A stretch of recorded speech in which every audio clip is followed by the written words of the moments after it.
So what do I do with a patient who comes to me and is experiencing classical venous symptoms, heaviness, aching, cramping, discomfort, bulging veins in the legs? First thing I'm going to do is an ultrasound. I want to see what those veins that are deeper and larger in the leg look like.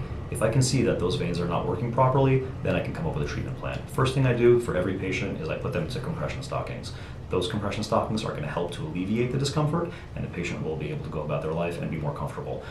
Compression stockings are only one of the things that we can do in the scheme of what we call conservative management. Conservative management also consists of leg elevation, motion of the leg, exercise. These together will make up conservative management, and they will make patients feel generally a lot more comfortable. After several weeks, I'll have the patient come back.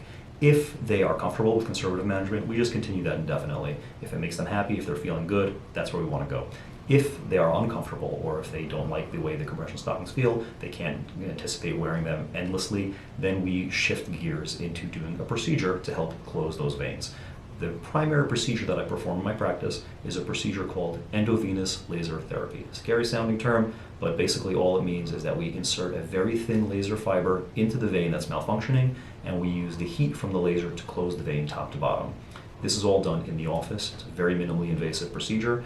We generally don't need to give much in the way of anesthesia, just some local anesthesia to make the patient feel comfortable, potentially a little bit of oral sedation, but we don't need to knock the patient out. We don't need to have them go to sleep or anything like that. We don't need to do this in the hospital. There's no cutting involved. There's no stitching involved. It's in and out within 2 hours, and the patient generally will have a very quick recovery time of less than a week. I have patients on their feet the very same day. I want them up and about, walking around, and they go back to work the very next day. They may have a wrapping on the leg to just keep everything compressed, but they're able to go about their normal activity. We ask patients to refrain from extreme strenuous exercise, lifting very heavy objects. Otherwise, they're free to go about their normal life.